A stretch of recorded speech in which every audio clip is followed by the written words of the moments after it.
प्रिय भैया बहनों, हम लोग कक्षा 11 के इस्लाम धर्म का उदय और विस्तार के बारे में पढ़ रहे हैं। इसमें उम्मैदों और राजतंत्र का केंद्रीकरण के बारे में पढ़ेंगे। इसमें दिया गया है कि उम्मैद बड़े बड़े क्षेत्रों पर विजय प्राप्त होने से मदीना में स्थापित खिलाफत को नष्ट हो गई और उसका स्थान बढ़ते हुए सत्तावादी राजतंत्र ने ले लिया।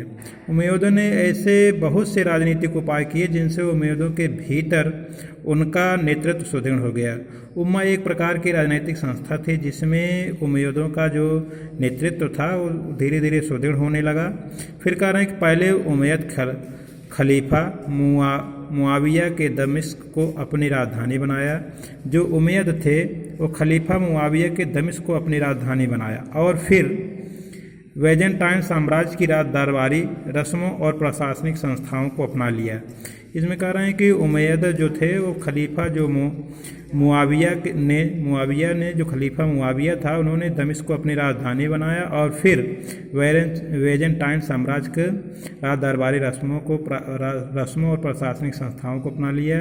उसने वंशागत उत्तराधिकार की परंपरा भी प्रारंभ की और प्रमुख मुसलमानों को मान लिया कि वह उसके पुत्र को उसका वारिस स्वीकार करेंगे। जो प्रमुख मुसलमान थे उन्होंने उनको संतावना दी कि जो उसके उत्तराधिकारी रहेंगे उसके वारिस ही रहेंगे।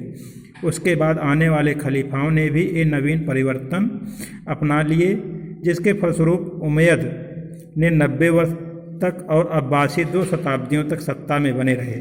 जो मक्का मदीना जो हज़रत मोहम्मद साहब के मृत्यु के बाद जो इस्लाम धर्म की स्थापना हुई उसमें जो राजनीतिक सत्ता स्थापित हुई उस राजनीतिक सत्ता में इस तरह का उमैयदों ने किया कि जिसके कारण उन्होंने 90 वर्ष और अब्बासी 2 वर्ष शताब्दियों तक सत्ता में बने रहे। उमैयद राजवंश अब एक साम्राज्यिक शक्ति बन चुका था। अब वह सीधे इस्लाम पर आधारित नहीं था।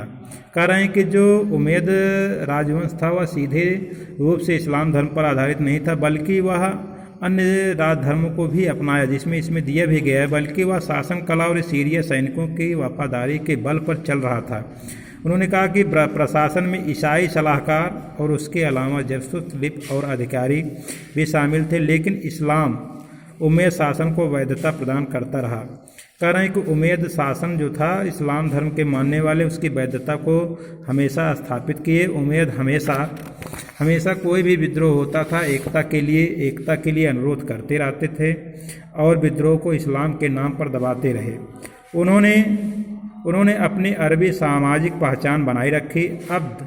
अब्द अल मलिक और उसके उत्तराधिकारियों के शासन काल में अरब और इस्लाम दोनों पहचानों को मजबूती से बल दिया जाता रहा। अब्द मलिक की जो नीतियां अपनाई उनमें अरबी को प्रशासन की भाषा के रूप में अपनाना और इस्लामी सिक्कों को जारी करना शामिल था। कह रहे हैं कि अब्द अल मलिक जो था वह इस तरह की नीतियां अपनाई जिसके कारण अरबी भाषा को बल मिला और इस्लामी शक्तियाँ प्रफुल्लित हुई। उन्होंने प्रथम एक जो भवन बनाया जेरूसलम में डोम ऑफ रॉक एक पत्थर का पथरीले के ऊपर एक प्रकार का भवन बजा जो पहला इस्लामिक मस्जिद के रूप में जाना जाता है। इस तरह के मस्जिद बनवाया। इसमें दिया गया है पथरीले टीले के ऊपर अब्द अल मलिक द्वारा निर्मित चट्टान का गुंबद इस्लामिक वास्तुकला का पहला बड़ा नमूना है। जेरूसलम नगर की मुस्लिम संस्कृति के प्रतीक रूप में इस स्मारक के निर्माण किया गया। पैगंबर मोहम्मद की स्वर्ग की ओर की रात्रि यात्रा मिराज से यह स्मारक जुड़ा है। यह इसका रहस्यमय महत्व है। जो इस्लामिक मस्जिद पहला बनाया गया वह रॉक जेरूसलम में है जो डोम ऑफ रॉक के नाम से जाना गया। और इसी तरह सिक्कों में अब्द अल मलिक ने भी सुधार किए जिसमें इस्लामिक सिक्के स्थापित की। इस तरह के देख रहे हैं कि सिक्के जो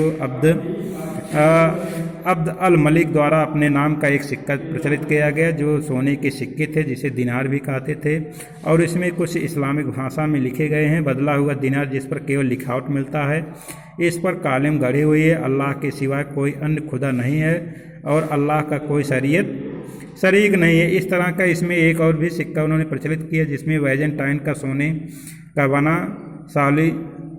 सॉलिडस उसमें जिसमें सम्राट हेराक्लिस और उसके 2 पुत्रों को दिखाया गया। इसमें देख रहे हैं कि बीच में हेराक्लियस है और उसके 2 अगल बगल 2 पुत्रों को इसमें प्रदर्शित किया गया है।